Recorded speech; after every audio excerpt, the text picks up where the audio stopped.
Hello, welcome to the Land Whispers. Oh, that's loud. Wait, I'm gonna make it. Anyway, hello, welcome to the Land Whispers by Jessica Osborne. Little Cup of Joe on Twitch. Jess is wonderful. We like her very much. And she made this really beautiful card prompt game. It is part of the bundle of games for one or more that you can find here. It's on itch.io. It is 7 games that can be played solo or games that are solo games. For $15, it's on sale for for all of September and some of October. And I'm going to go through and stream them all to show them off because they're really good games. So last week, I think it was on Monday, we played Session 0 by Megan Cross, and we made a person, we made a little bit of a world, but and I thought it could be fun to see if I can't go through these games a little bit anthology style. I don't really have a plan. I don't know if it's all going to work, but it can definitely work, I think, from Session 0 to the Land Whispers. So last week, this music is too hype for me right now.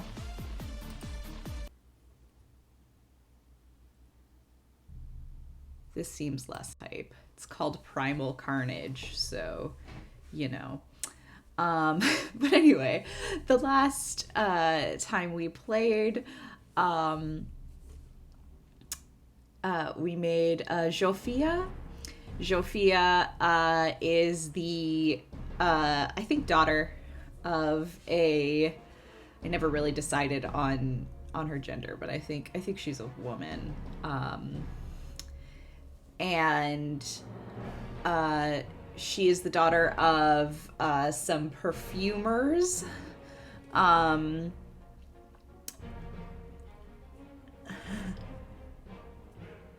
Is there really? I might use that instead.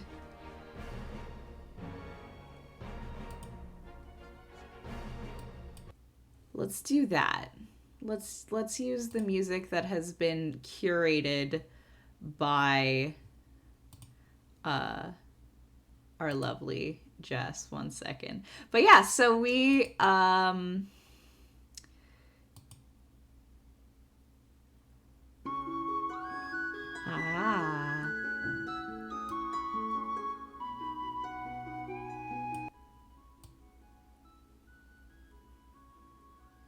all right. Oh, this is much nicer. Yeah, let's go with that.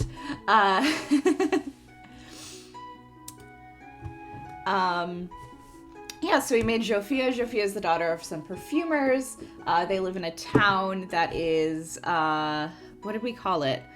Baratsk, I think. That was famous for its peach festival. And she has a mother, a non-binary son, and a stepfather. The mother was named Judith, the son was named Virag, and the stepfather was named Miklos. And they were an extremely cute family. What else did we learn about Zsofia? She had been kissed by the butcher when she was 16, and there was a terrible storm in her hometown. So, this game, The Land Whispers, is about making a new home somewhere. So I think for what we're going for, she kind of like Kiki's Delivery Service style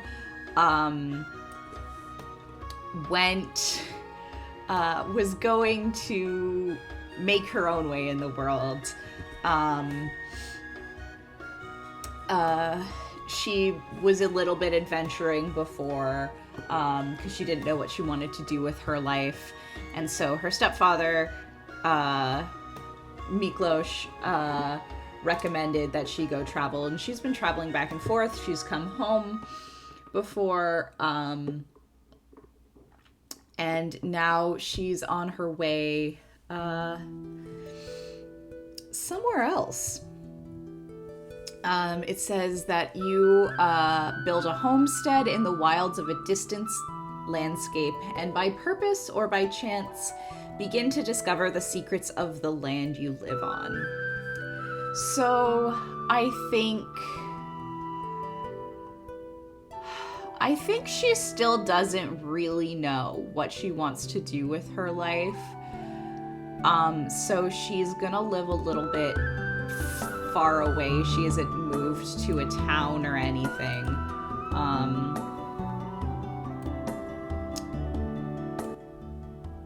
Oh man, do I have to change the volume of all of these? I've never used Roll20's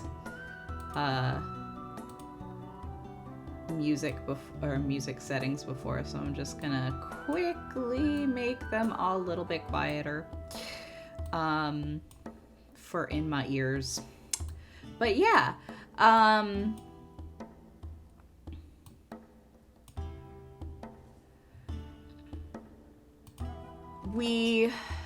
she doesn't really know what she wants to do, so she's going to make a little home for herself, kind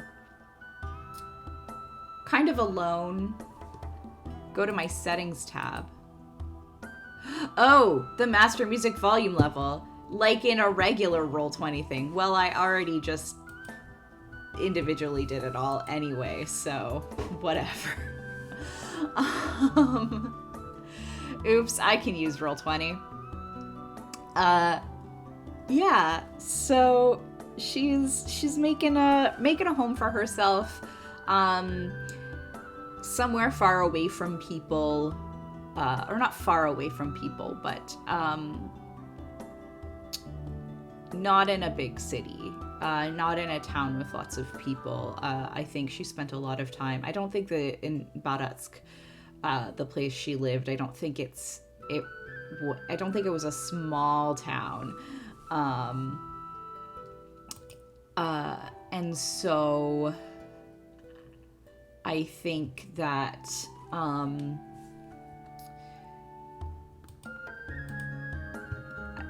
I think she kind of was craving a little bit more alone time.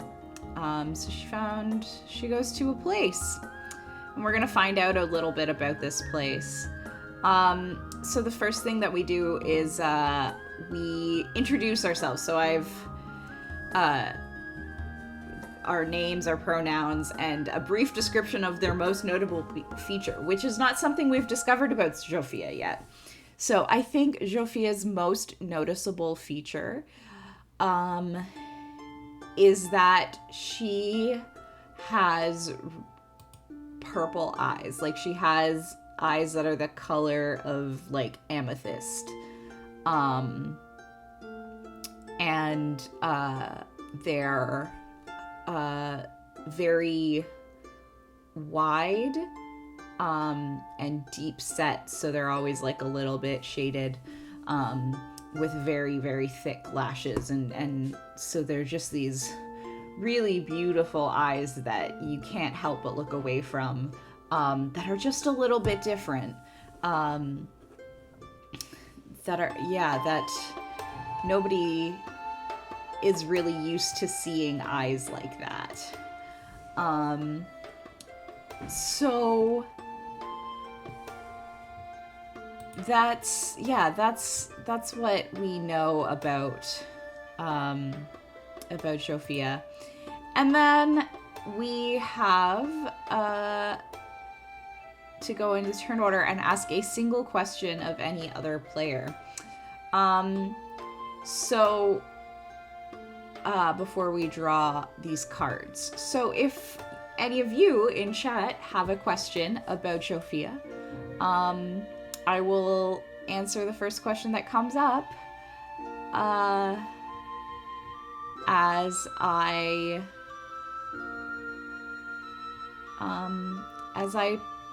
draw my first hand. This is still loud.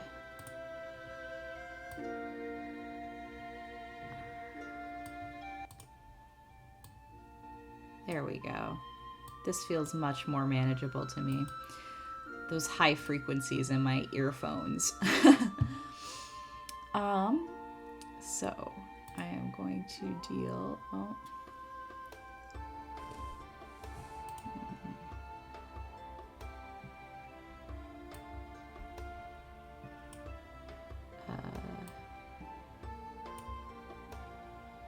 Oops. Going to draw myself. I don't know why I'm drawing my cards like this. Because I'm going through it by myself. So, yeah, I'm gonna answer these. So how it works is that you go through, and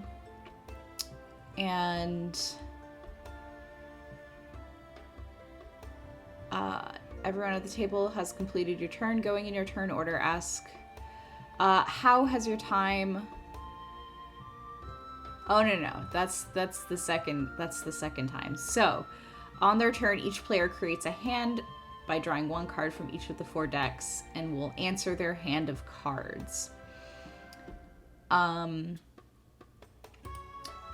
So, what do we got? Let's deal this. I know how to do this, right?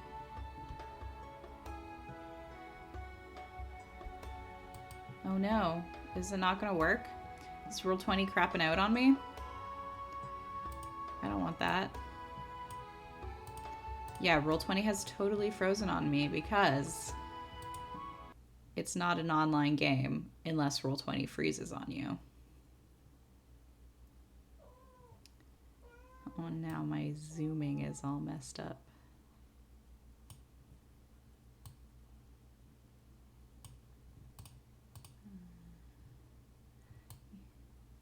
My kitten is feeling particularly noisy today. Oh, we gotta turn the music back on now.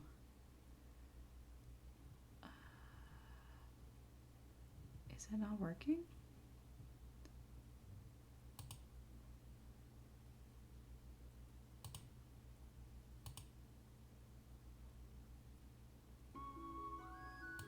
We were here. Oh, you can like, wow. All right. Roll20, we did it. Now I'm gonna click on this card. I'm gonna press Z. Who did you leave behind? Why them? I think obviously the people that I left behind that matter the most. Well, obviously I left my parents behind. But I think I left behind that butcher's son, whose name I don't remember, so I'm gonna pull it up real quick. But I think he wanted also to leave home and tried to convince me to come with him, or to let him come with me. And I said no. Matiash, that was his name. And it wasn't just because I don't super like Matyas. I think it was also because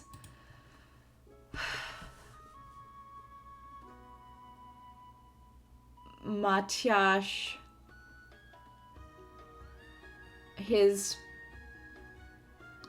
family needs him. I think he has a very young sibling. And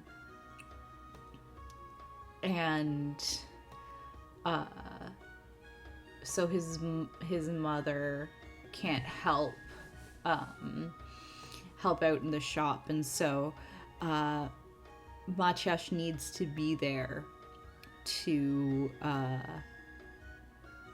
leave or to help out, and especially because I think Matyas's father is getting quite sick, and he is very overwhelmed by this future,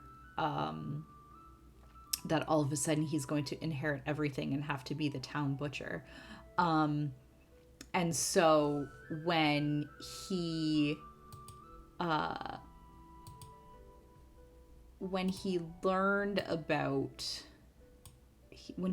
that I was leaving, he asked to come with me, and I told him no, because I knew he wouldn't be happy. I knew he would regret it. And also, he's super annoying, and I was afraid he was going to try and kiss me again. And I didn't want that.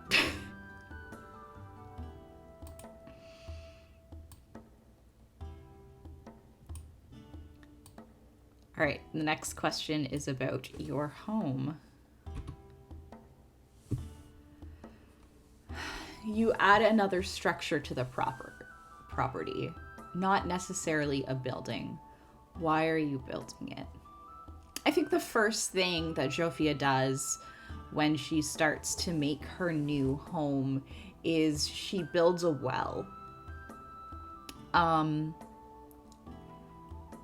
And I think, I mean, it's not the first thing. Like, she imagined so many things that she wanted to make when she got there. She thought about a shelter. She thought about other stuff. And instead, she built a well because she knew that she knew that a well was kind of a basic need, and she knew that because she was flighty and dreamy and she had all these grand ideas about what her new home might look like, she would forget the basics very easily. And so I think as a result, when she first starts building through everything, she forces herself to build the practical things first, so that once the practicality is out of the way, she can spend her time dreaming and building something exactly the way she wants it. Our next question is for the land.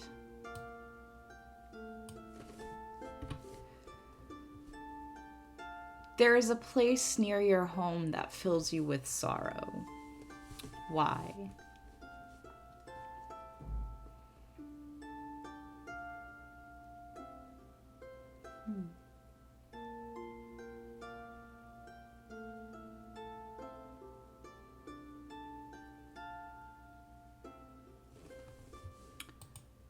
Did I do the thing where I didn't shuffle again?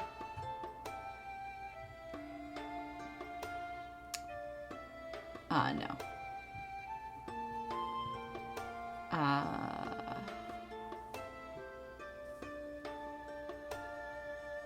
Okay.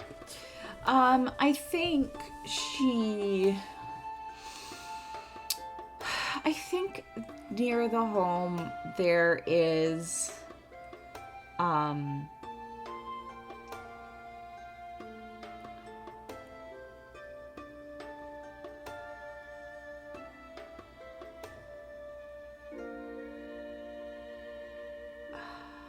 think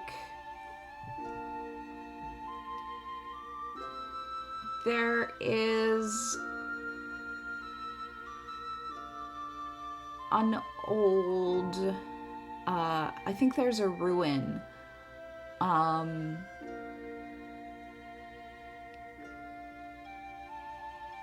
No, I don't think it's a ruin. I think it's an old battlefield, from long ago, before even she was, like, before even her parents were alive. And the battle was so fierce, and whatever they used, magic or chemical or something, nobody really knows, but whatever they used there, it meant that nothing could ever grow on that land.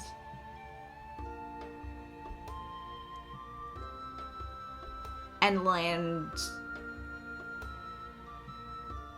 is like, and she's living close to it because people don't like going out there really near this battlefield.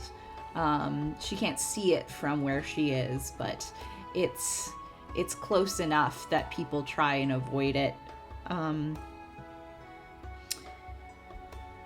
And it's just sad to think that, you know, especially coming from a place that was so, that growing things was such an important part of the life and the religion there, that now nothing grows, is really, really hard and strange for her.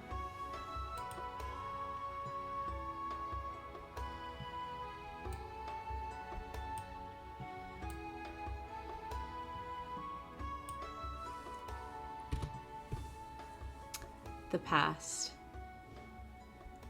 You discover something that is not so very old at all. What is it?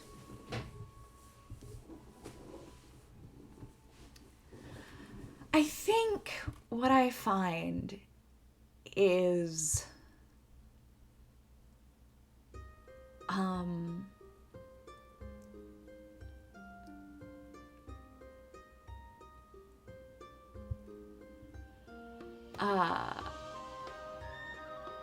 I think I find like a really beautiful silver comb.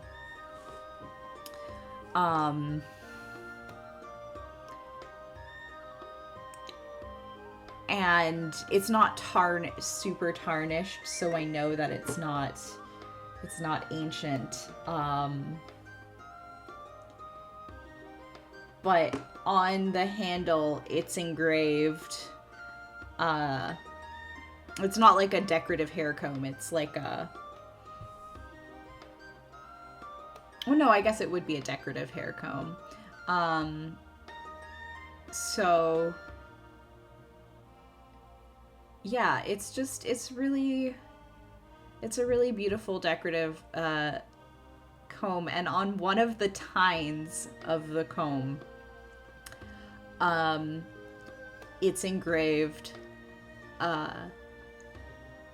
so you can see what you're doing.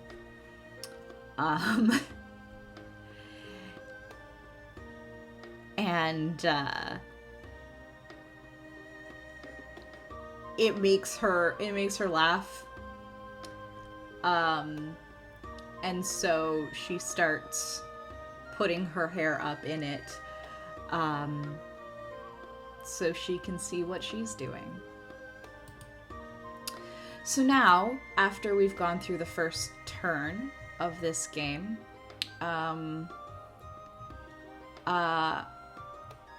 I ask and answer the following questions. How has my time here so far changed me? I think my time here has changed me because I think I feel a little more confident in what I'm doing and in myself. I think while I was at home, I never really felt like I had a purpose, that I knew what I was doing, that I could do anything of value other than, you know, be the shop girl. And now that I'm here, I'm building things with my own hands. I'm starting to build a home. I'm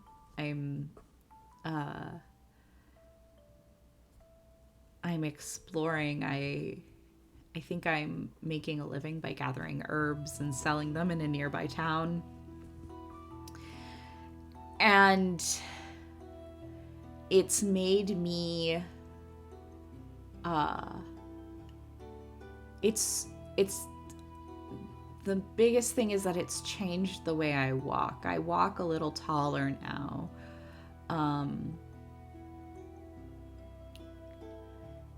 Because I have this kind of self-efficacy that I didn't have before, at such a busy home where there was always somebody there to do something for me, or you know, an adult who wanted to take care of me, or a butcher's son who wanted to show that he was more capable than me. So I think that's the biggest change. Hello, Q. Welcome. We're back with Zsofia. Zsofia's making a home in, I think, probably the woods. Yeah. What do I love most here? I think what I love most about it is the bark on the trees near my home is really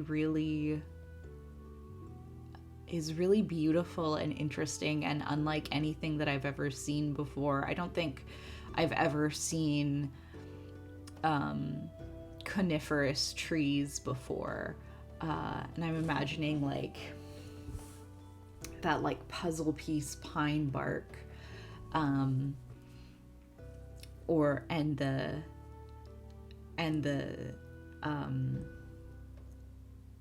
the cedar bark that's, you know, rough and stringy, and balsam firs that are very smooth but full of sap and sticky. And I think it's so different from the fruit trees that I'm used to.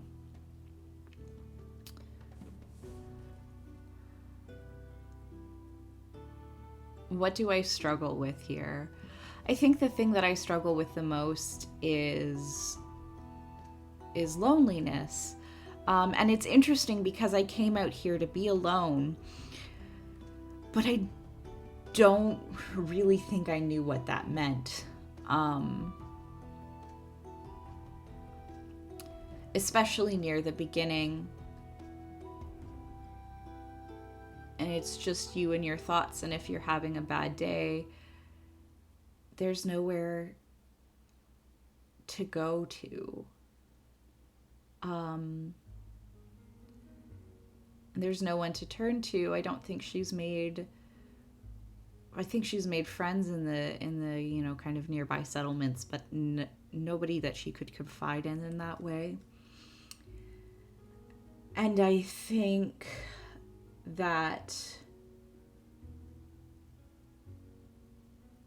as a result, I think she starts to turn a little closer to the religion of her home,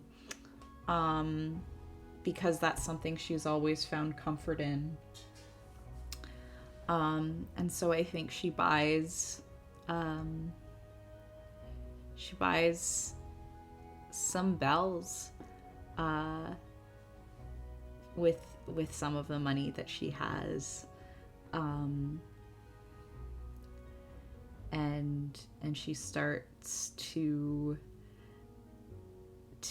chant the old songs that she used to do before, and that brings her comfort.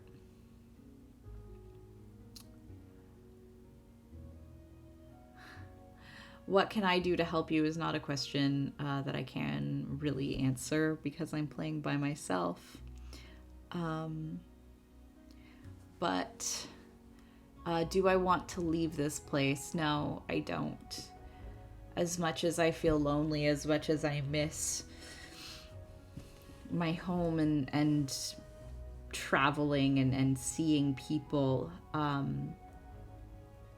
the feeling that I get from doing things with my own hands, and building something just for me, is worth more than anything else. So now we're gonna draw another hand, learn more about this home that we've made.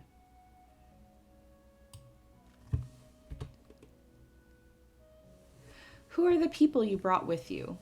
Why did you choose them? I don't think I brought them with me per se, but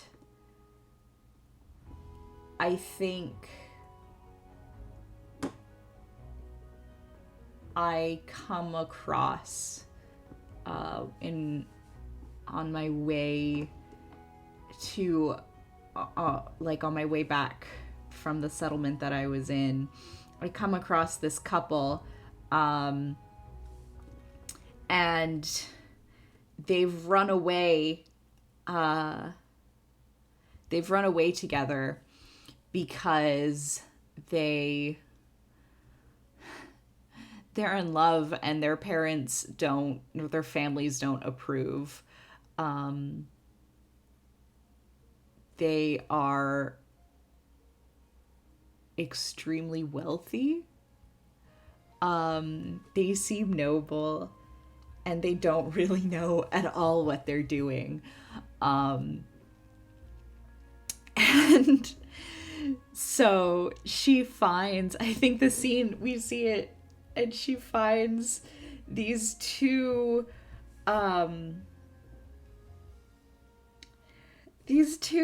like young men who look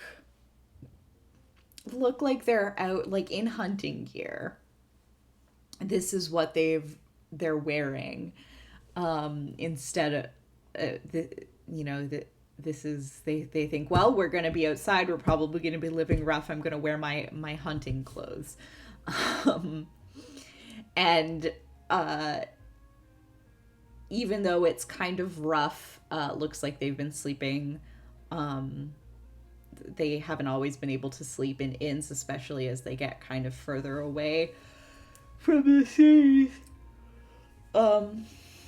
It's dirty, and they don't smell very nice. And they're just, I think she finds them in the rain, and they're just kind of sitting miserably with their hair, that I think it's long. I think wherever she is, the nobility have like wear their hair extremely long. The noble men especially, or masculine presenting folk, wear their hair very long, and style it into these like really uh,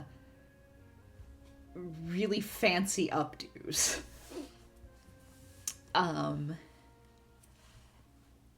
and so they have this just like long hair, and it's gone all greasy and it's all wet, and so it's just kind of sticking to their face, and they look like these poor sad puppies. um and and she I think I take pity on them, and I let them come in to my home for the night, give them a dry place to sleep. um and as I learn a little bit more about them, and that they really have nowhere to go, and they have no plans, um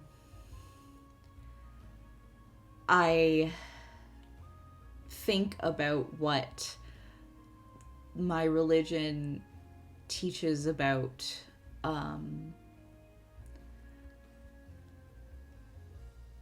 about hospitality, and how I felt after I started doing things for myself and building things for myself.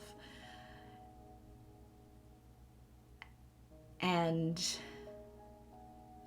I put them to work.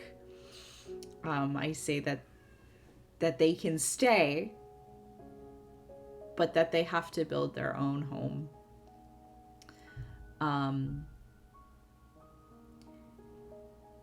And that I'd teach them and I'd help them, but I wouldn't do it for them. And so they start to build their new home together, and it's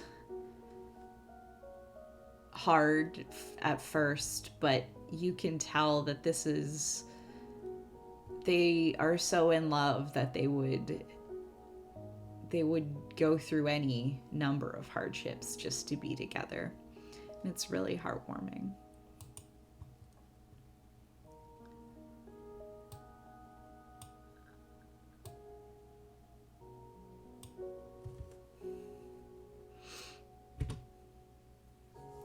What material is your home made of, and how did it get here?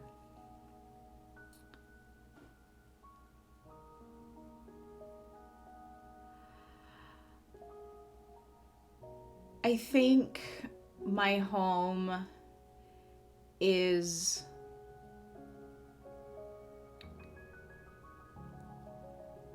made out of the kind of the broken stone and glass structures that were left behind on the battlefield.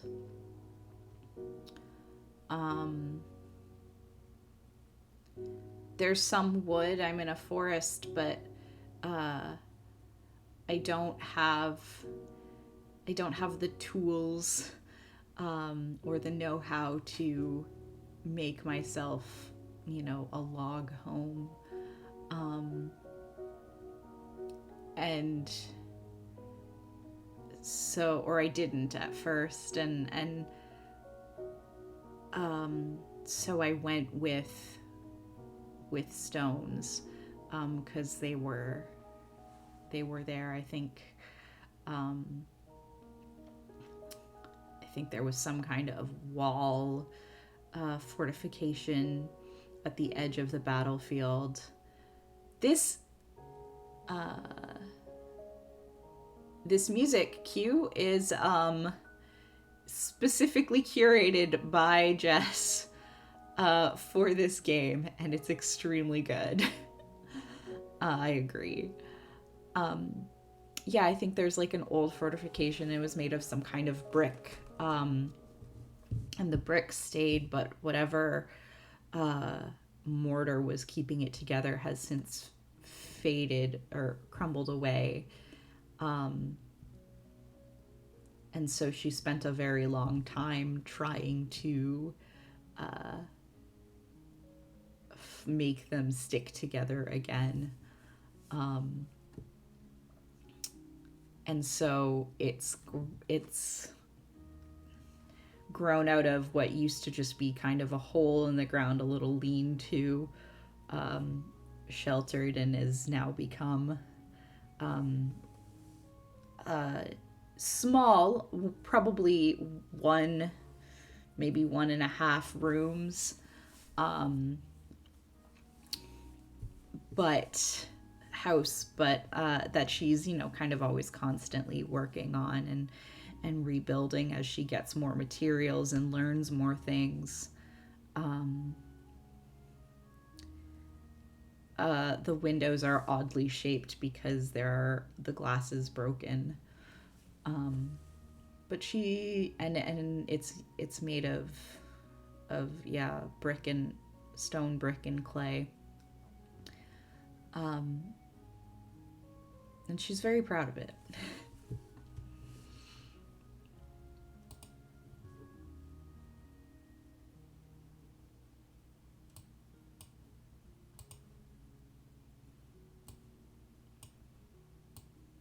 Another question about the land. You come across a creature in the wilds that you have never seen before. Describe the encounter.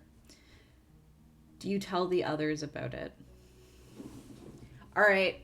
Well, the first thing I thought of was unicorn. So I guess there are unicorns here now.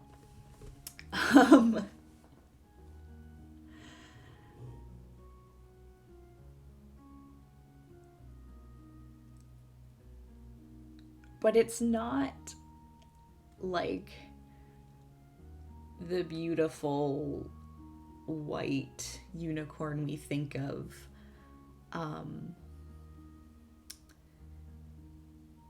This unicorn is kind of a mahogany color. Looks like a reddish brown horse.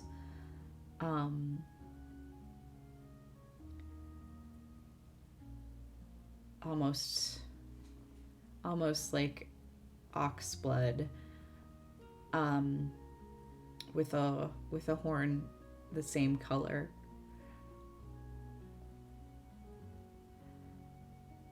And I see it on the battlefield.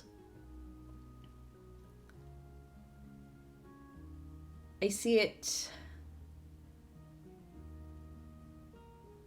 It's not, I don't get too close to it. I'm probably 20 to 30 feet away. And unicorns aren't supposed to exist anymore.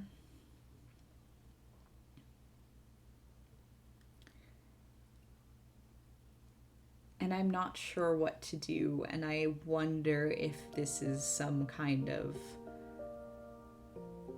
projection or ghost or hallucination.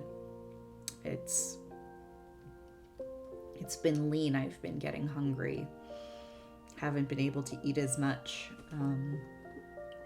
now that there are 3 mouths to feed.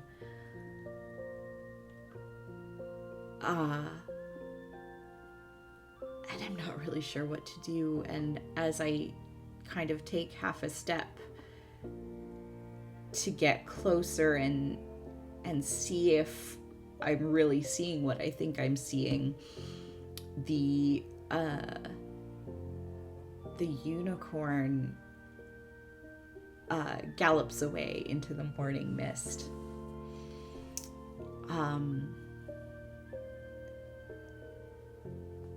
And I don't think I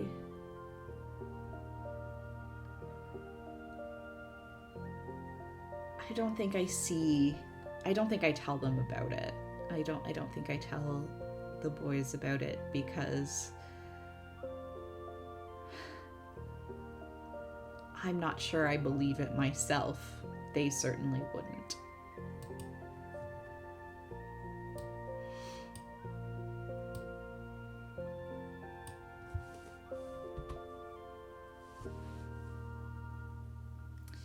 You discover the remnants of an old object in the water near your home.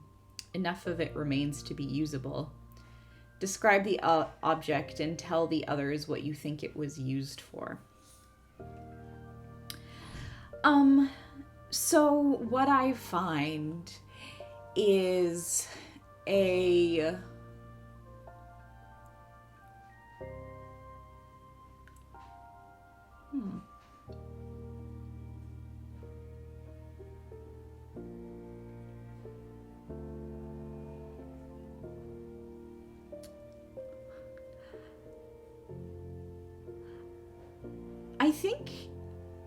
I think it's a mirror.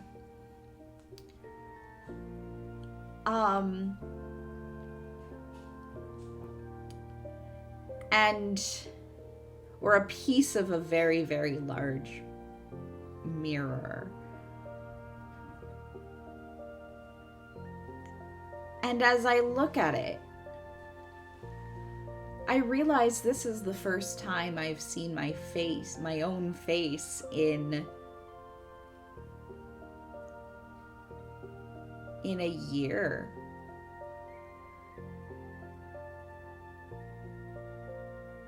And I feel like I had changed so much that I wouldn't be able to I think I wouldn't be able to recognize myself, but that's not true. When I look at myself in the mirror, I see myself just as I always was. I look tired and dirty, and I, really could use a haircut, probably brush my hair a little more. But it's me, it's my face. All of the changes that I've gone through haven't affected my face, haven't affected the way that I look.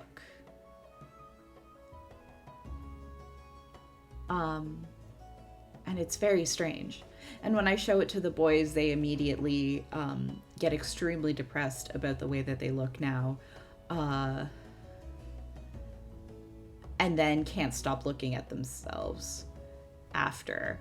And I have to hide the mirror from them somewhere in my house so they don't get lost looking at themselves.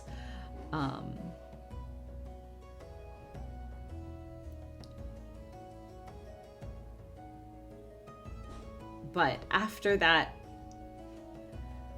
we all start taking care of ourselves just a little bit more. And the act of taking care of ourselves makes us feel better, makes me feel happier. Giving myself a haircut, giving myself time to wash my hair more frequently,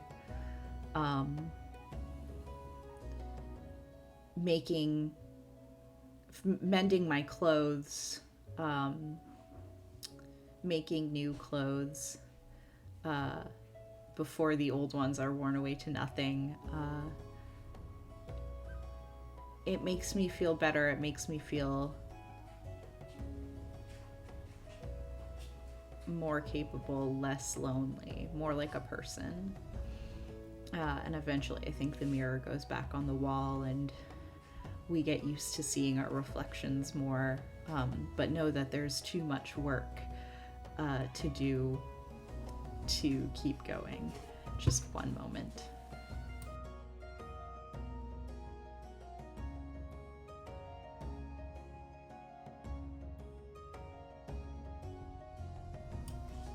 Sorry about that. All right.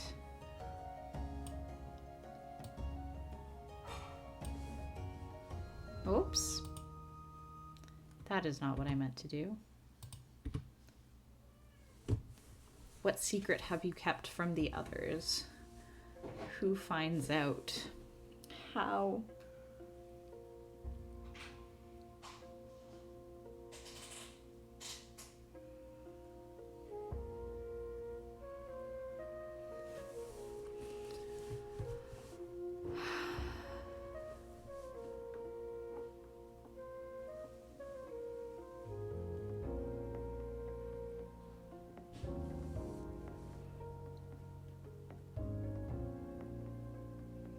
I'm not sure.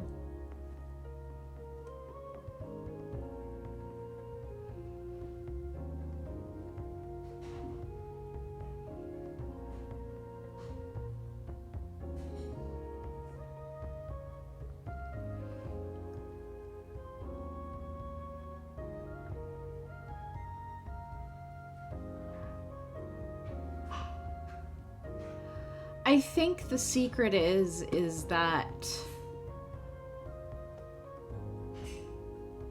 Oh, I forgot to do the end of session things, or the end of turn things. So I'll answer this question and then do them.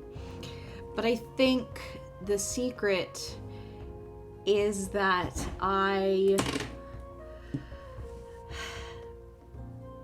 keep seeing that unicorn in the battlefield, and not just that unicorn. I think there are more unicorns. And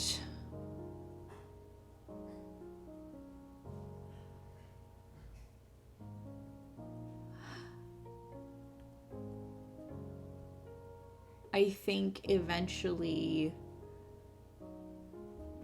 we get used to each other and they come up to me. And their hair is so soft and beautiful. But they all look terrifying, like they're coated in old blood, and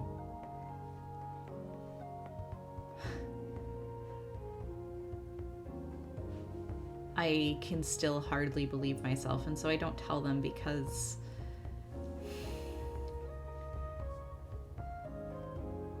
who would believe me, and I never go out and seek them. I always find them by chance. And I think one of the boys finds out his name's Lajos. And Lajos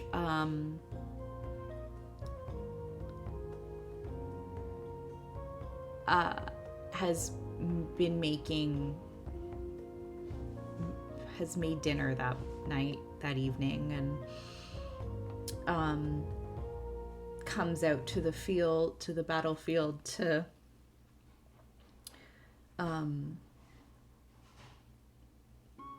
call me for dinner. And that's when he sees me kind of with the unicorn, and it's kind of nuzzled its nose into my neck.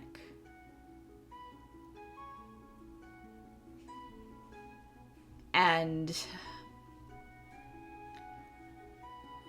he looks at me, and there's just this look of bewilderment and terror on his face, and he runs away before I can explain myself, and the sound scares the unicorn, and it goes, and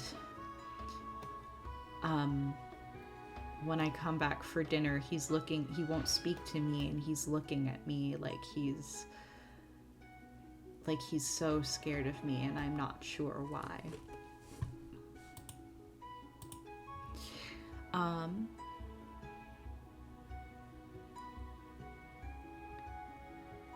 My time here, this second kind of age, has changed me.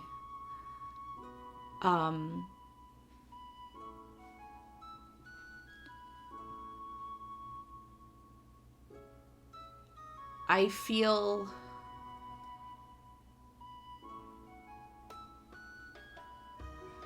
I feel more of a longing to be with people again than I had before.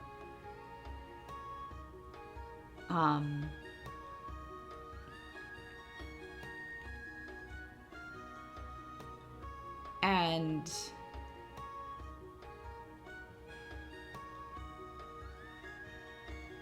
it's almost as if having two other people to live nearby, live with, has like gotten me almost hooked on people. I start spending a lot more time in the city or in the settlement nearby. I don't think it's a city.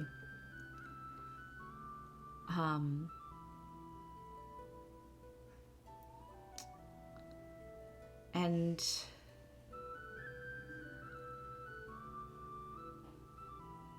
what I love the most here are Lajos and Joseph, these two poor little rich boys who have run away and made a life together, and they're still very silly, and they've become a lot more competent now than they were before, but they're still extremely frivolous. And they make me laugh, and it's nostalgic to be around people who are so in love, because it reminds me of my parents and my stepfather and how in love they are with each other.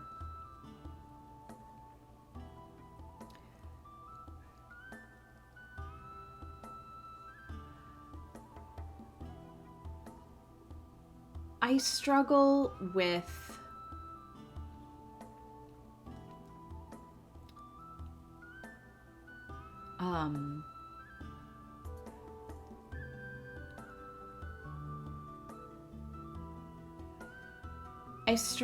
that battlefield and those unicorns,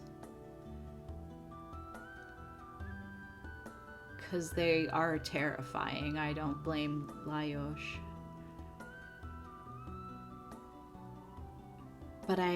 And the battlefield fills me with sorrow, but I can't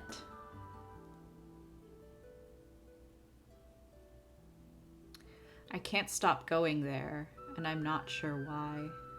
Thank you for the bits. Thanks for hanging out.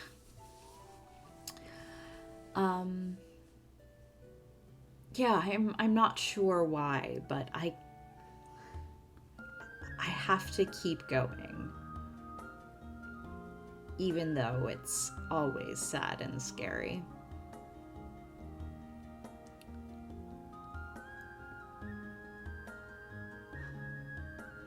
And I'm not sure if I want to leave.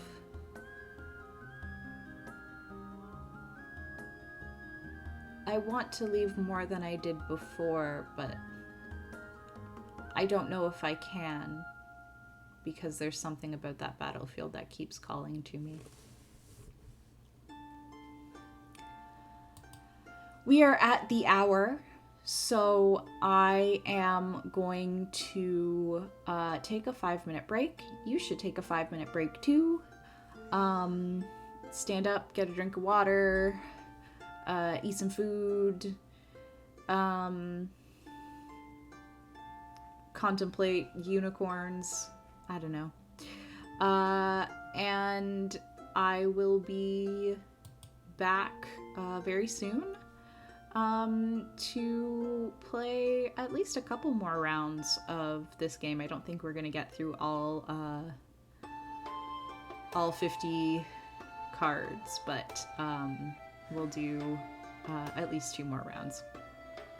So I will talk to you soon. Hello, I am back. Back with more. Oh, I gotta put this away. Back with more The Land Whispers by Jessica Osborne. Um, we are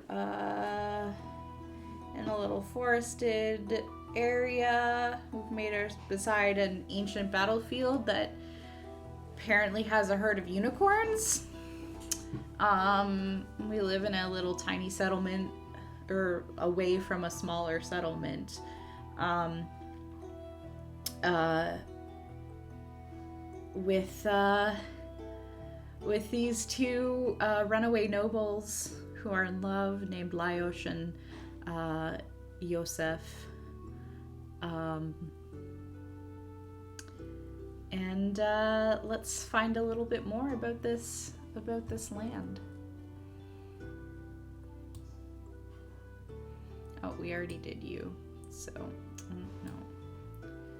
We'll just put that there for now and know that I have to draw that the next time.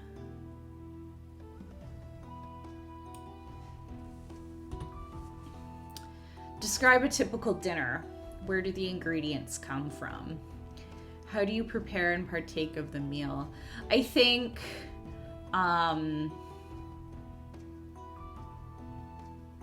it's a lot of like roots. And I think there are some fish. There are lots of fish in the river, so it's a lot of fish-based meals and roots grown in the ground, and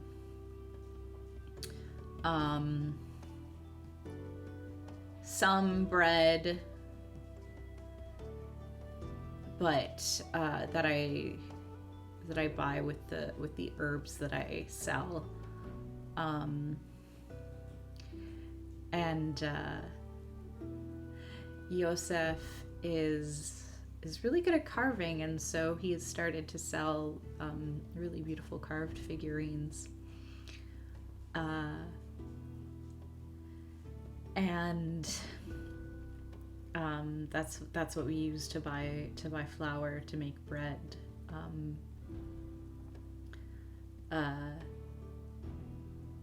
Things are very simple. I haven't had a peach in so long.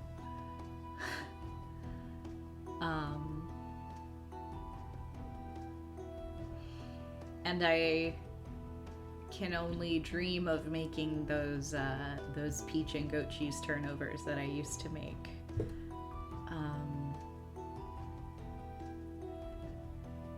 I think the next solstice, I think I've been saving up for the next solstice to buy the ingredients to make them.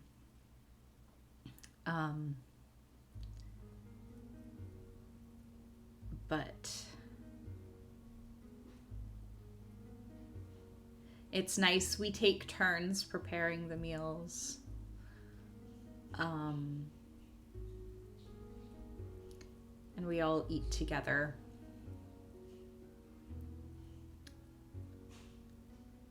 And it's very, I don't know. It's simple, and we all, talk about how much we wish there was other food, but with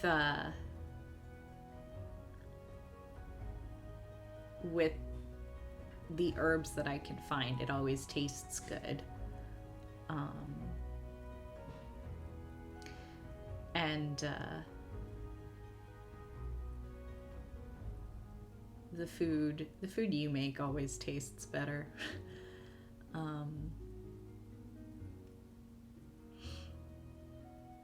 And I'm often very tired, so I'll eat whatever.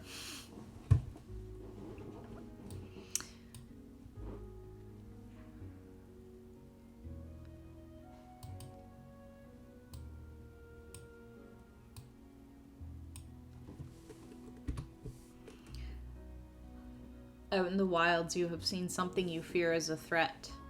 Say what you've observed about it and discuss how the others deal with it.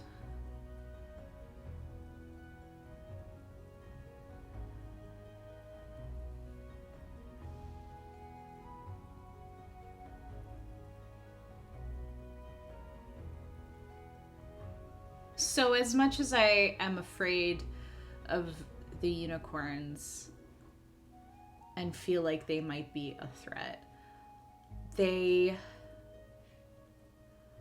don't scare me as much as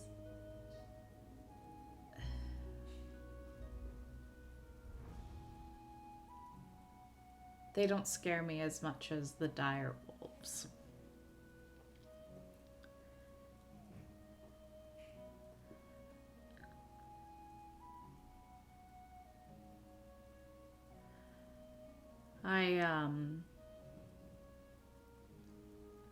I've only seen one once, but I hear them howling, and I feel like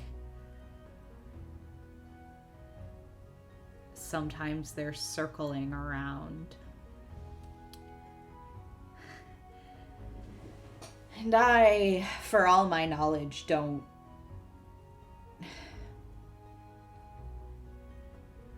and all my feelings of strength and self-efficacy, I can't fight at all.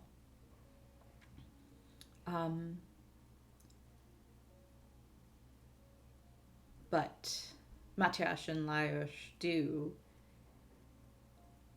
And in fact, they brought swords with them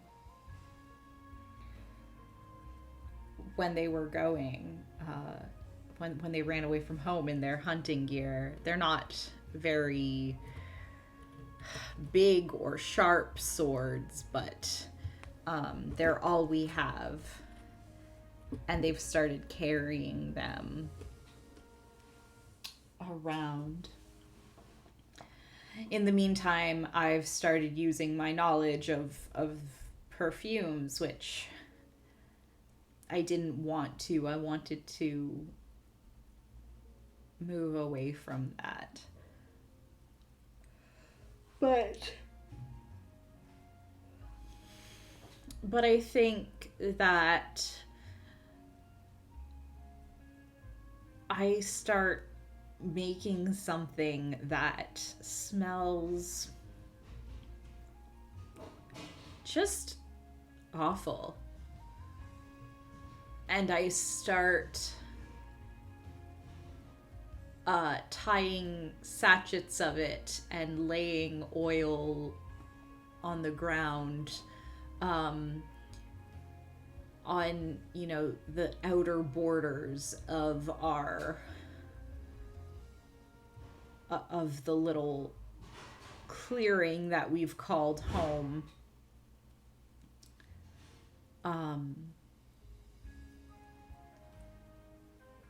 And the howling sounds a little further away. But I'm never 100% sure if they're still, if it'll work.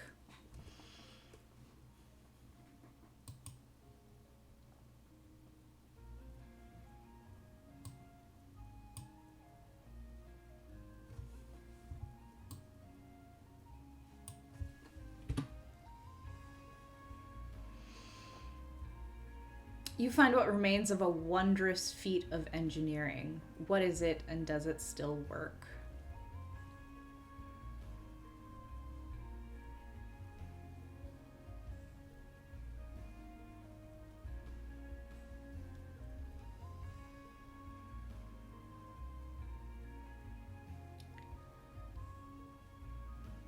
Huh.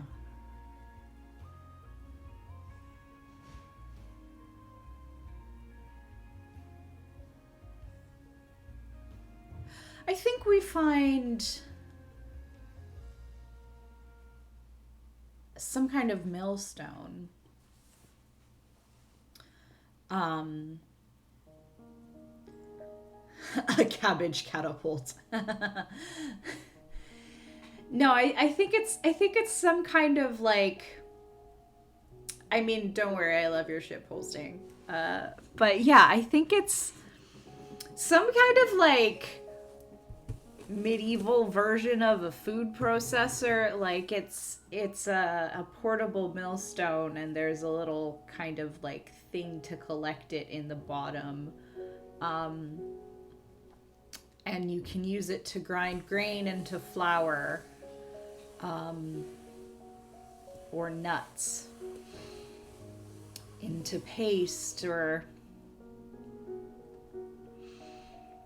well, so many things. Um,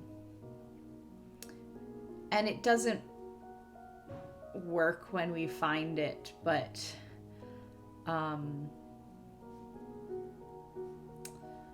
uh, but Joseph is very smart, and studied these kinds of and toyed with mechanisms in his days as a noble, and so knows what to do, knows what needs to fix it.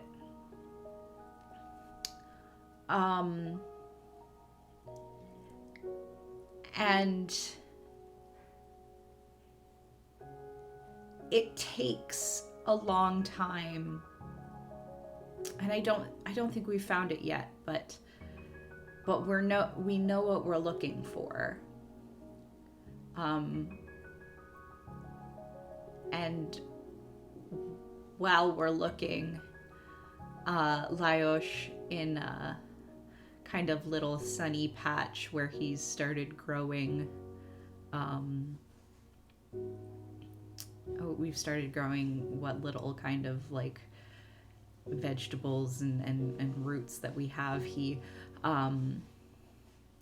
makes another little patch and buys some wheat seeds, because he says that,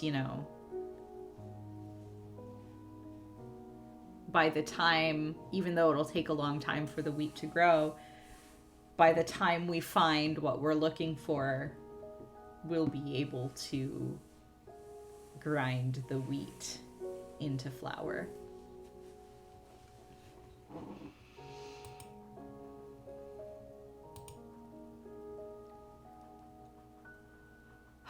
I feel like these questions, I don't know, I feel like I maybe need to do like one hand seems really, really short to do these questions every time.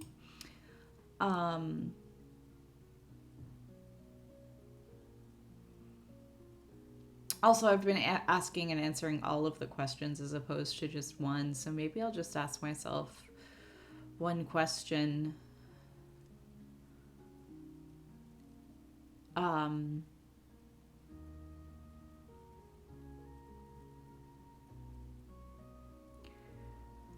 I don't want to leave. As lonely as it can be where I am, I've grown proud of my home and I like it here. And I'd like to stay.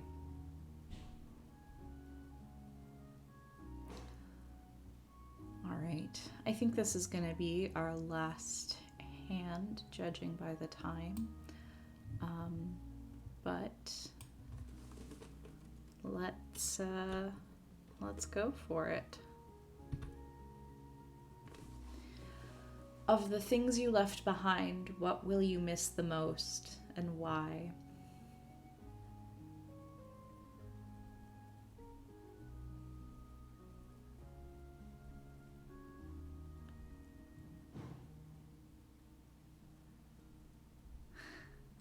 I had this dress.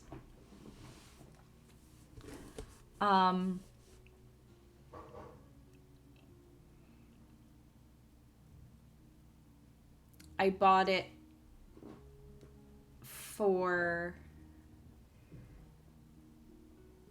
my 19th birthday to wear on the last night of the Peach Festival.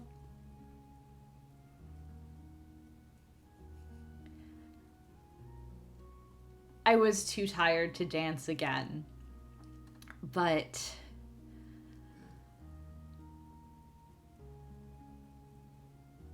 it was so beautiful. And I stayed up as late as I possibly could just to be in it and to feel the fabric against my skin and to see the way I would catch everyone's eye in it. And I didn't take it with me because, well, you don't need a fancy dress while you're traveling around, certainly not while you're making a home for yourself in the edge of a battlefield and a frontier.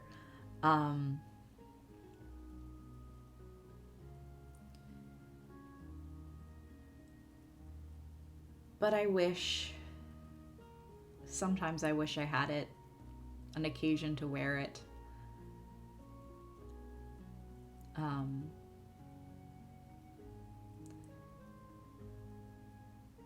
Because I've never felt so beautiful as when I wore that dress.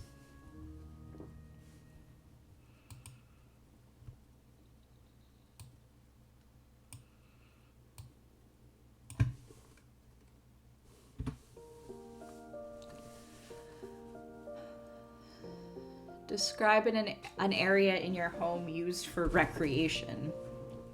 What do you do there?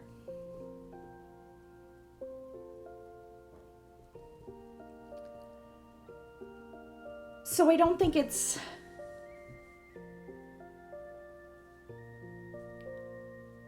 No, I think... I changed my mind.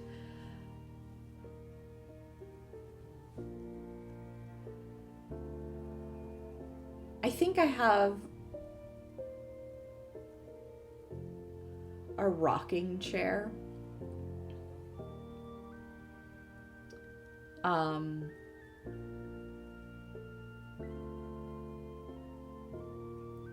It's something Josef made for me.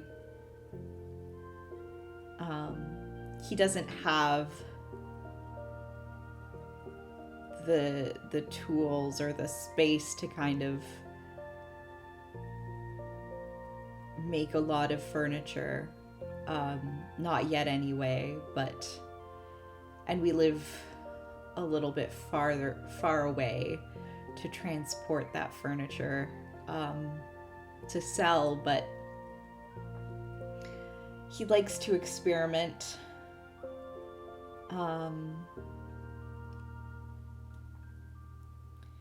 And he made me this rocking chair, and it's very small, and it's not very small, but it's almost, it's not big, but it's still almost a little bit too big for my house. And I keep it in a corner in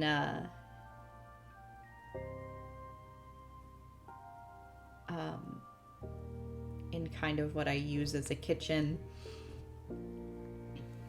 And I have just a few books.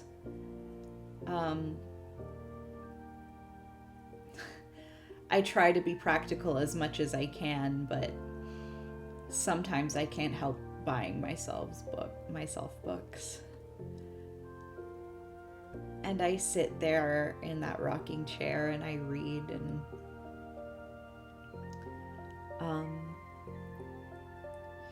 because as much as I no longer feel like I need to be alone and be away from people, and sometimes I even crave the company of others,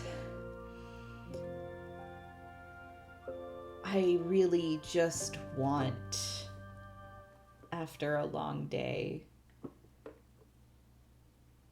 of dealing with a lot of people. Sometimes I just want to sit by the fire of my stove and read a book.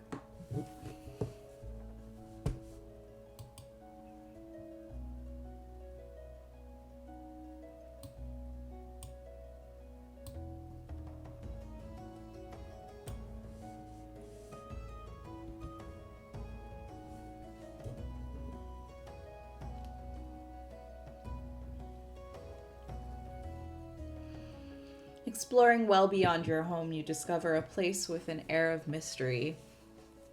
What strangeness did you witness there?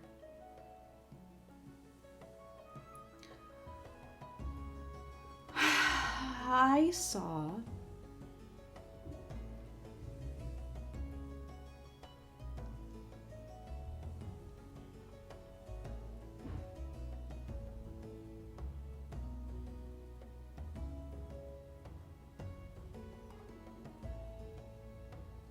one day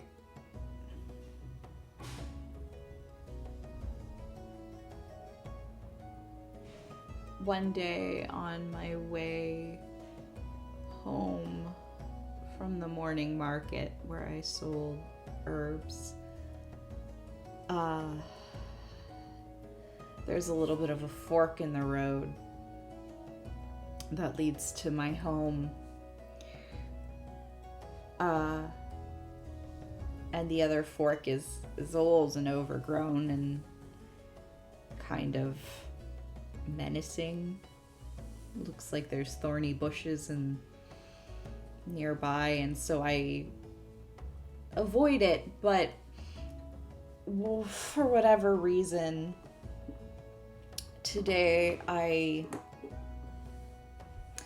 something called me there.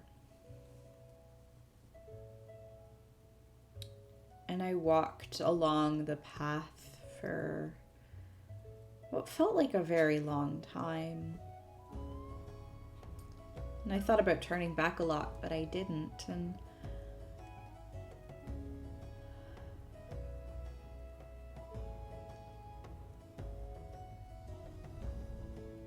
I found an old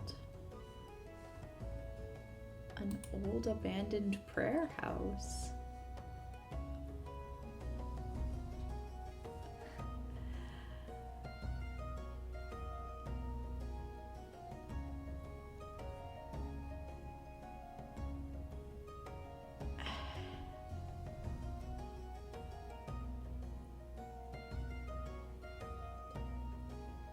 And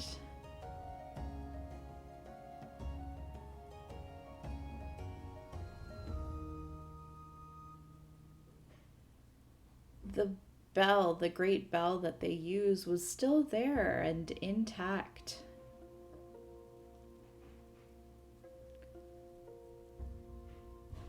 But when I tried to ring it,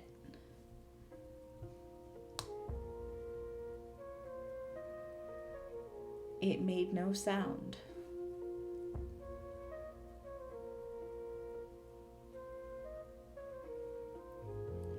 And not the kind of like dull thud sound of a clapper hitting a bell and it not having enough space to vibrate. It was nothing. As if the gods had forgotten that place and therefore the sacred bell could not ring anymore.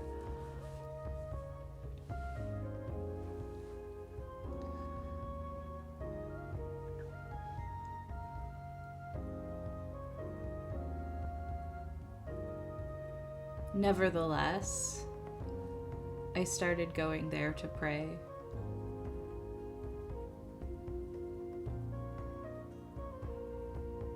József wasn't religious, but Lajos is, and we go there together, and since I can't ring the great bell, I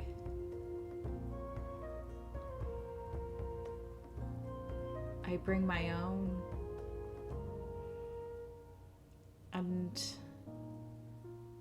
those bells don't ring either. Not at first. But I prayed anyway, and I eventually, after a month, very, very faintly, I started hearing the sound of bells when I would pray again.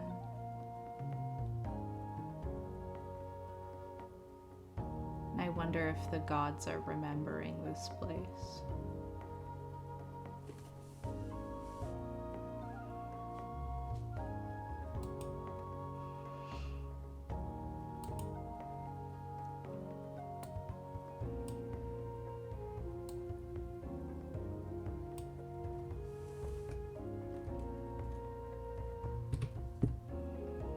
You find the bones of a creature massive and ancient.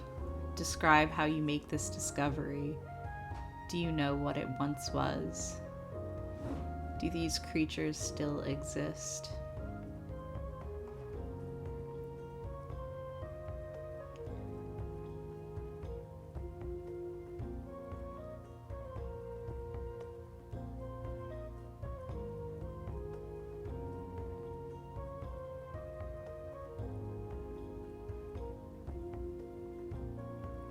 I find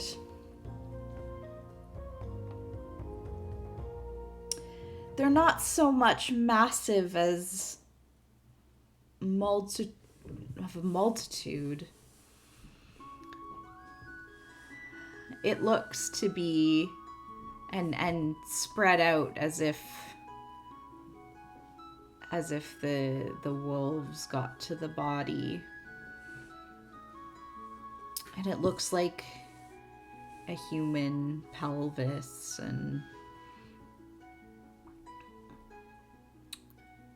a person, but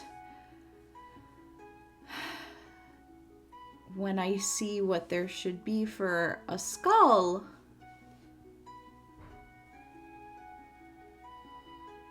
it is not a human skull. It's big and it's pointed.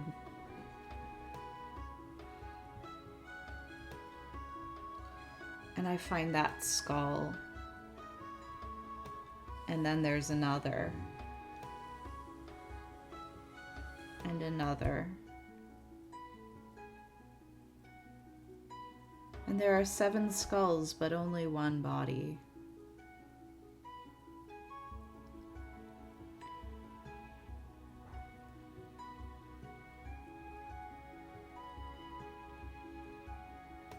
And I know that these are the bones of a dragon.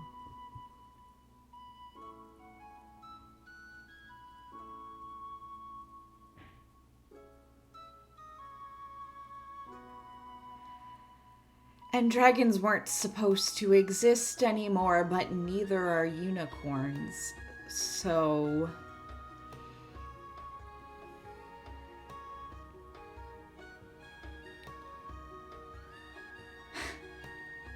I don't know what to make of it.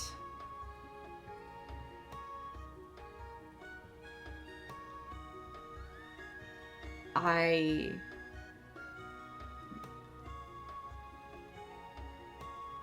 gather the bones together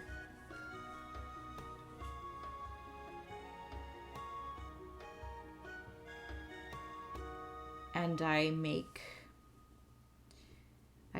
dig a shallow grave and sing a song of repose in prayer to them and walk away.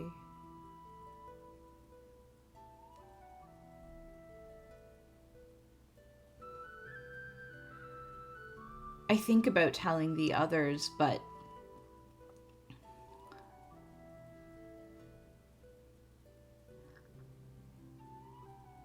it took so long for Liosh to look me in the eye again after the unicorn incident, and we've never discussed it, that I feel like I shouldn't talk to him about it either.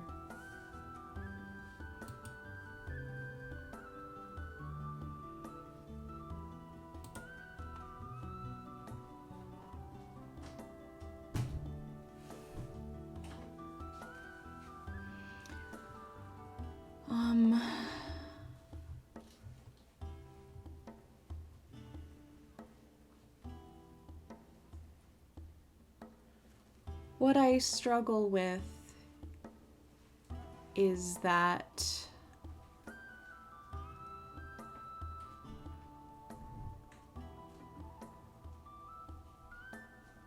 I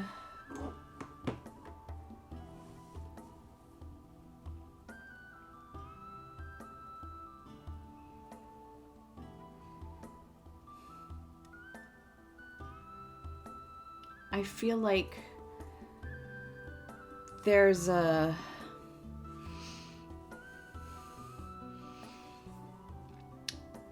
rift opening between me and Laios, and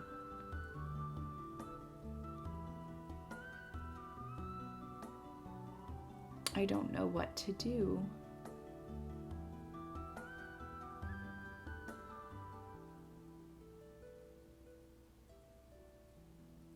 They're doing so well.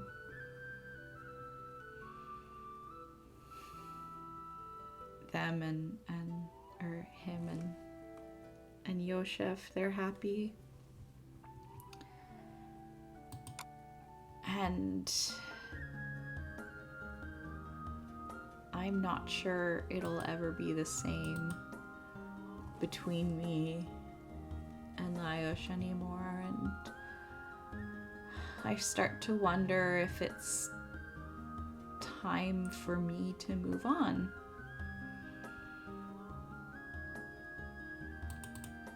I'm not sure. I still don't have... This still doesn't feel like... I mean, it's home, but it doesn't feel like my community yet.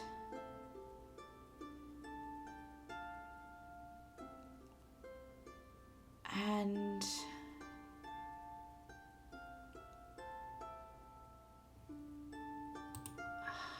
I wonder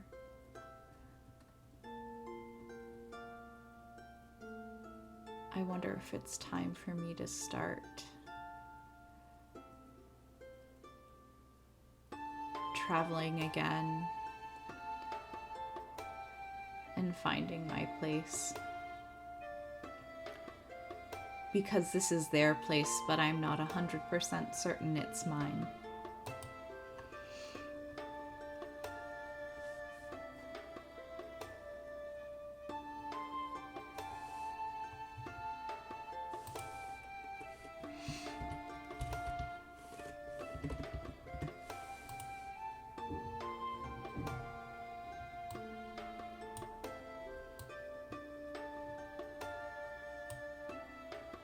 Oops.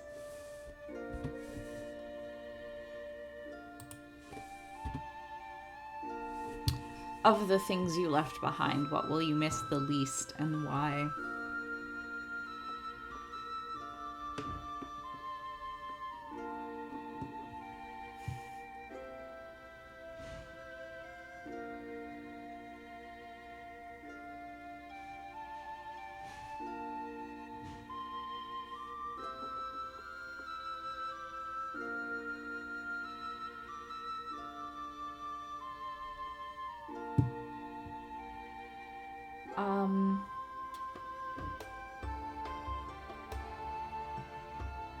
I think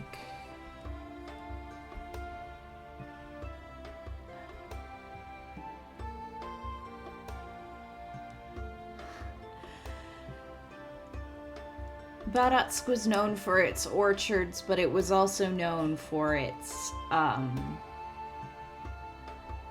dairy. The livestock. And it had a smell. It smelled like a town that had a livestock.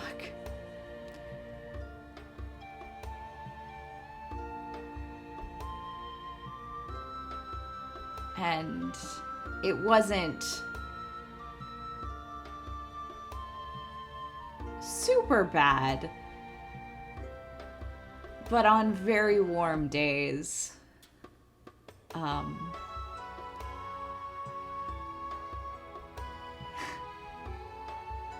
you could smell, I could smell my neighbor's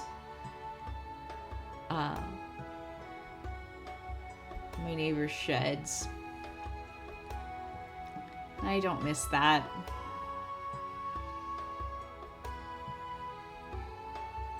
Everything smells like trees here.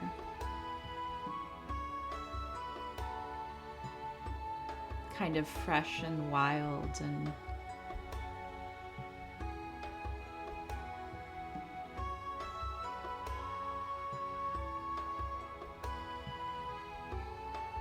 even when home smelled nice, it didn't smell like this.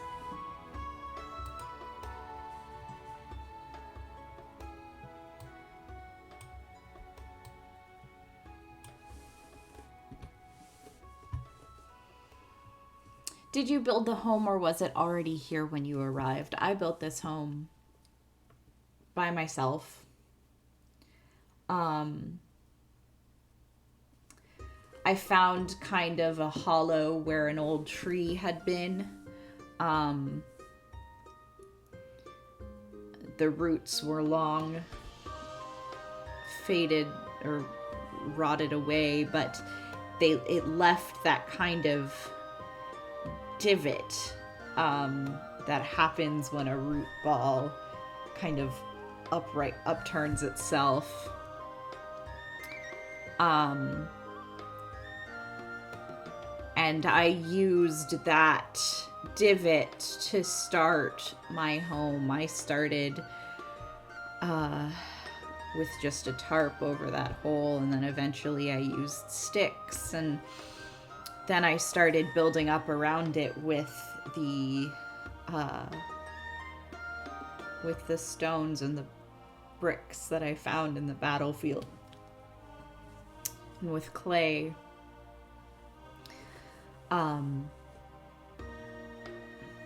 in fact, my bed is still in that original divot.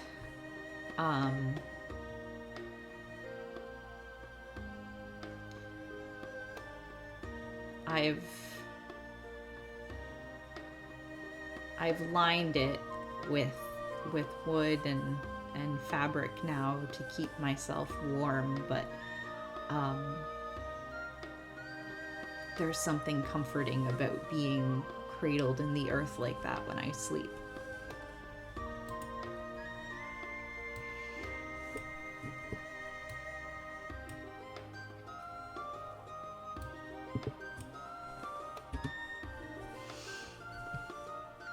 There's a place near your home that fills you with joy. Why?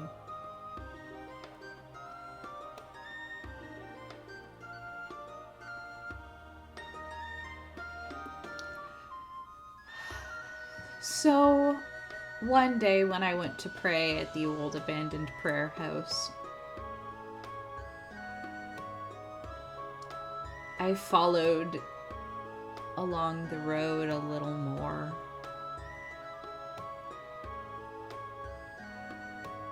And I found an orchard. It wasn't a peach orchard. It was,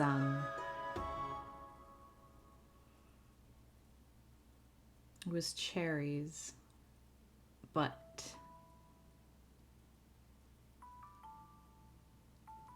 and it looked long abandoned, but being able to taste sweet fruit again was amazing. And I brought some home, and we had no cheese, but I used the flour that I should have used to make bread, and I made turnovers.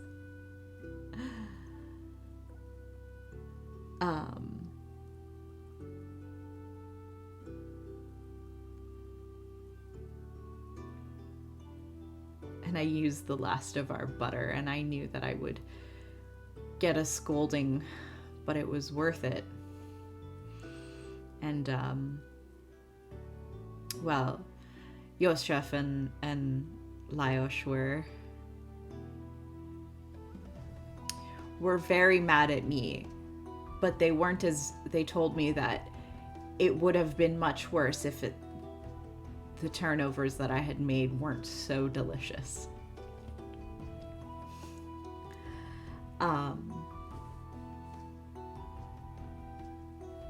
Yeah.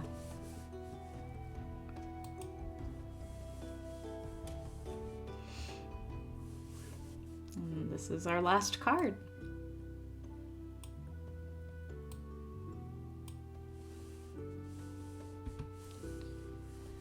You find a circle of stones in a sunlit place. There are time-worn etchings on some. Describe what you see and talk with the others about its purpose.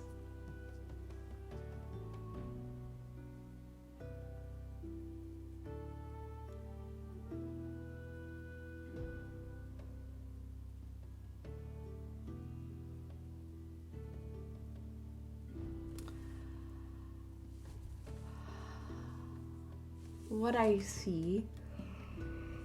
Oh, excuse me.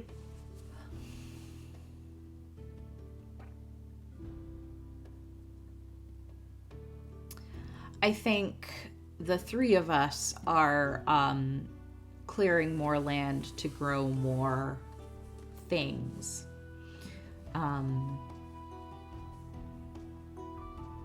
Laios has saved all of our cherry pits and wants to try growing the trees. And as we're clearing land to grow some more, we come across this circle of stones.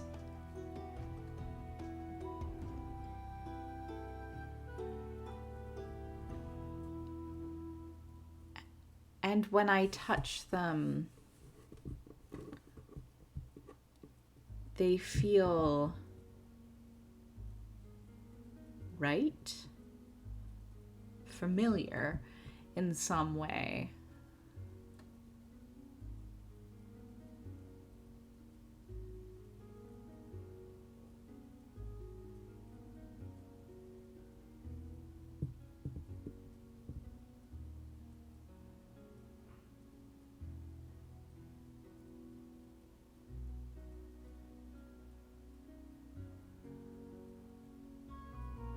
And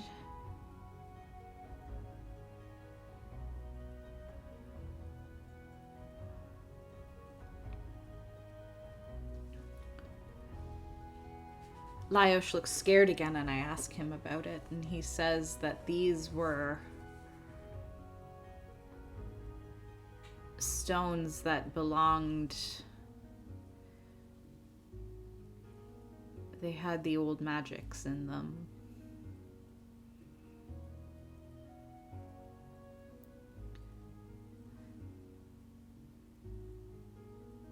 And that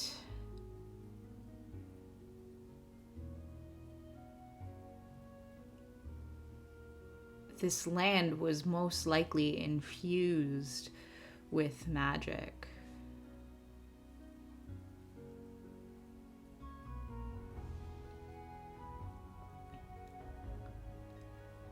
And that's what had been calling the unicorns. And the circle was likely made by the dragon that we found.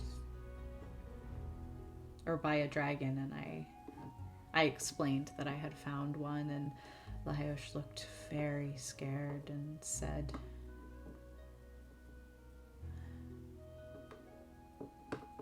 magic is not evil, but it is nothing that I want to... It is more complicated than I want to deal with.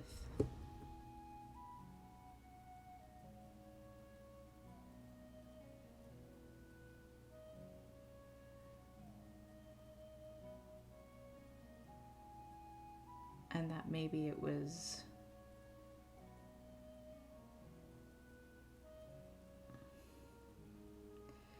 it was best if we dismantle the stones.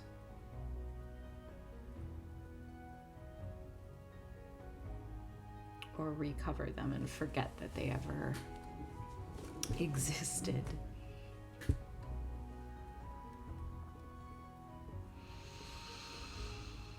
And I was confused because I didn't think magic existed. I thought that was something from stories, but he told me that no, according to the history books, magic is very real.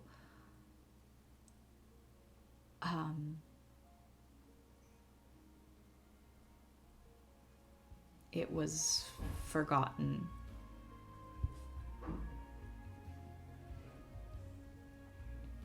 But it never went away.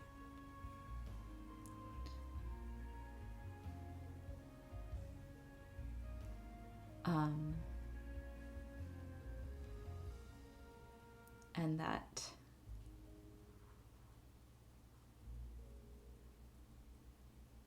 there are those who hold its secrets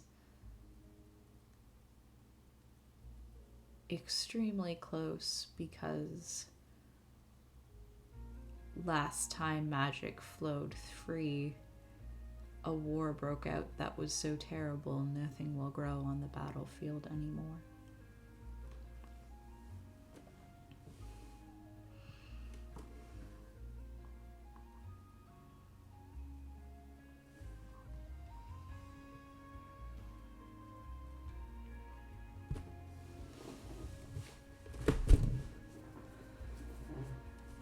And Laios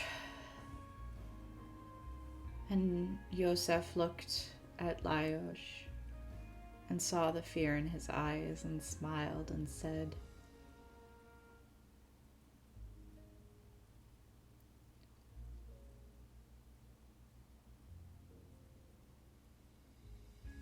"Then let's dismantle it, because this is our home.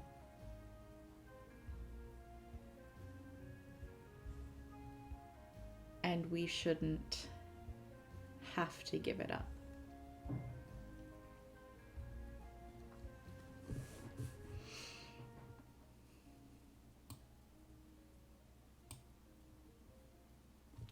And that's our last hand, so we'll go into the epilogue.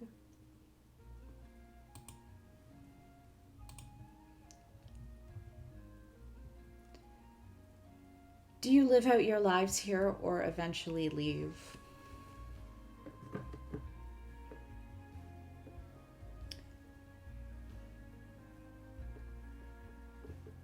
As we dismantle the stone,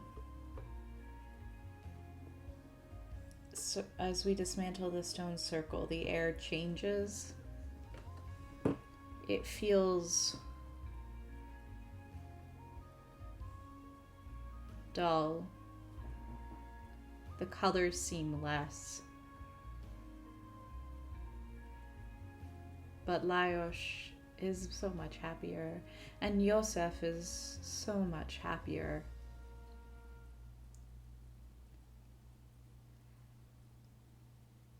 And one day they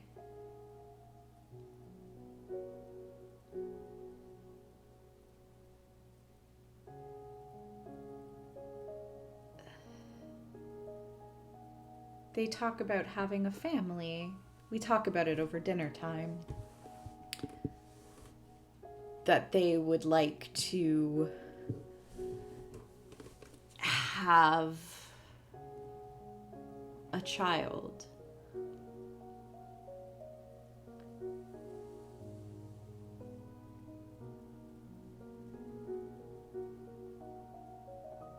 And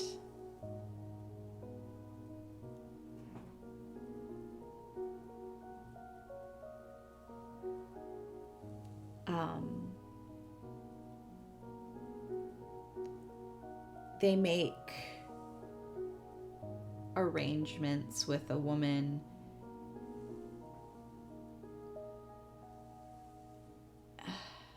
No. No, I don't think so.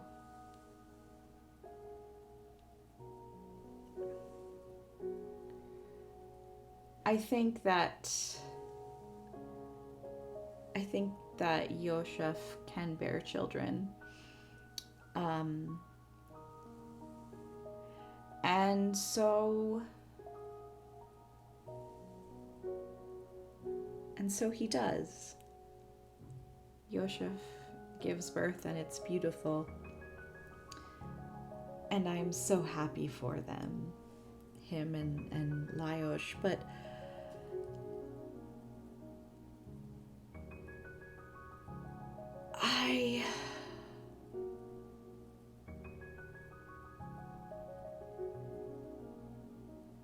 know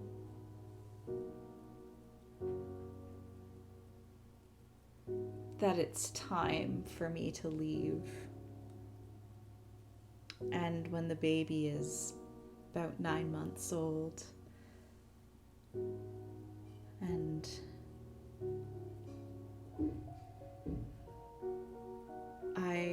I start to pack, and I leave just after his first birthday.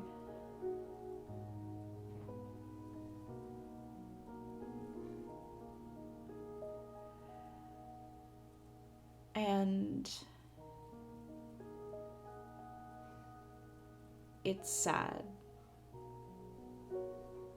But it's not forever. I'm never coming back. I want to give them their space. And I miss the way that the air was before. And something tells me that out across that battlefield I can find it again.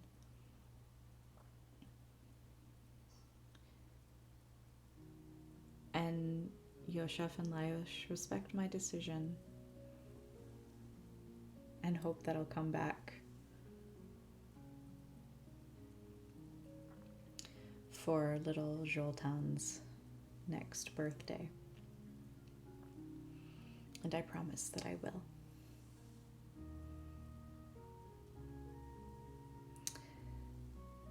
Over the next few generations,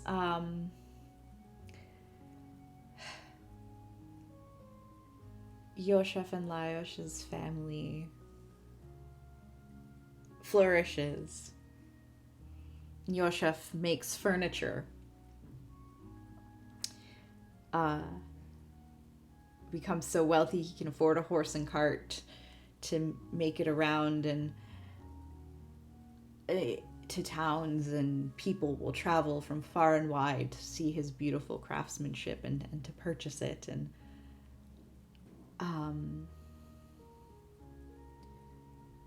the settlement grows bigger, never so big that it infringes upon our home, but big enough that the bells start ringing again because people start going to the prayer house again.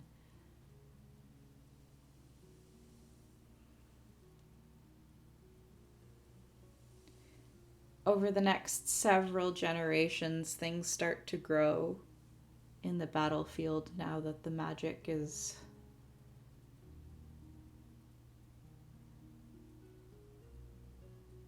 gone. But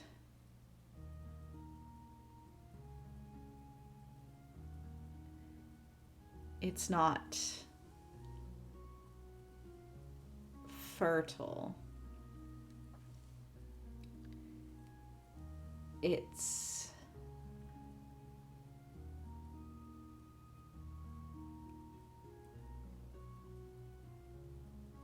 scrub brush, and not the entire battlefield, just, maybe a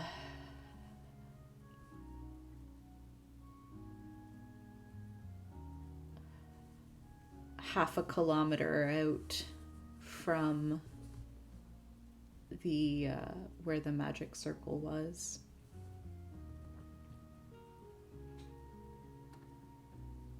And they never see the unicorns again. What things of yours are left behind long after you and your home are a thing of the past?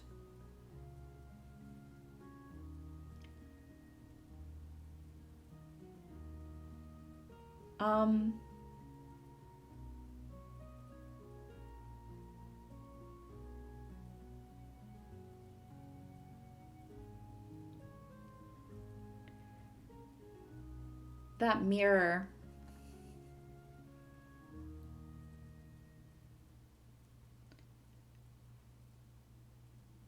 It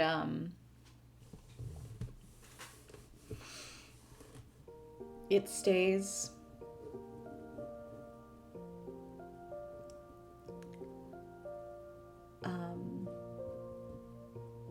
Gets lost in something and buried and unburied again.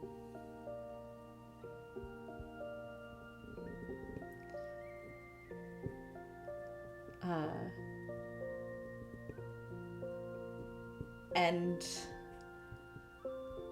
the little clay and some little clay figurines that the three of us made one day.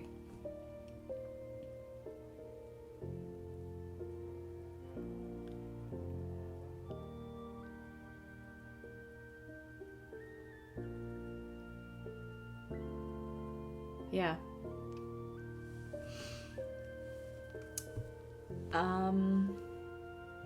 And with that, we've reached the end of the tale.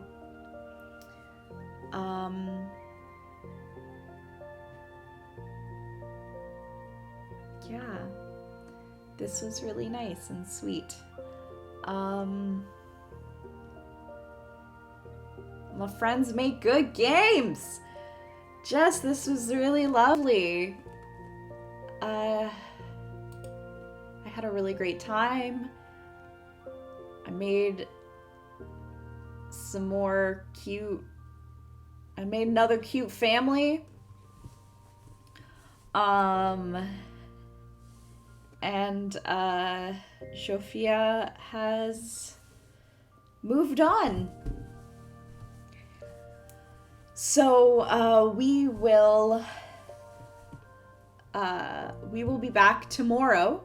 Usually I'm going to be streaming these games on Mondays and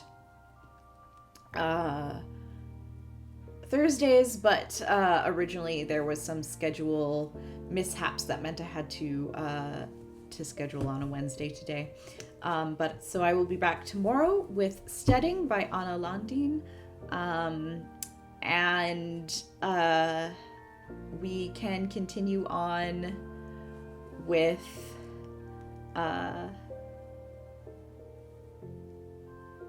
we can continue on with Zsofia. You're sad about leaving the baby? Yeah, I'm a little sad about leaving the baby. I don't know how far I'm going to go from the baby for sure. But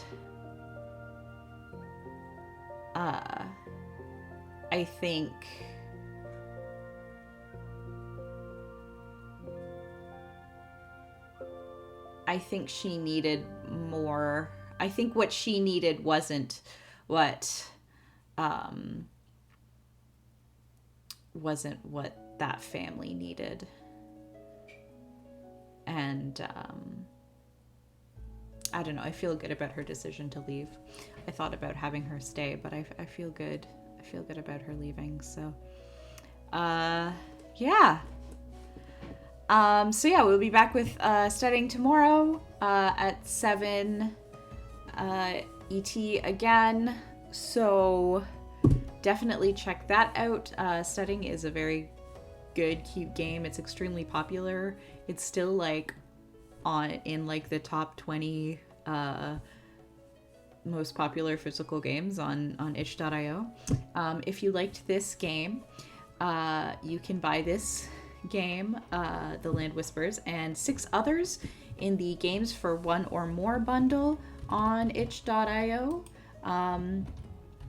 It is a bundle of 7 games for 1 or more that cost $15. It is available till October 5th. If you're watching on YouTube, the chat or the link is in the doobly-doo. Wow, that was a throwback. Yeah, the link is in the description. And you should definitely check all of these games out because they are all super, super good. And you can have really lovely, heartwarming experiences. And so far they seem to work in anthology play. So definitely check them out. And I will see you tomorrow. Bye, friends.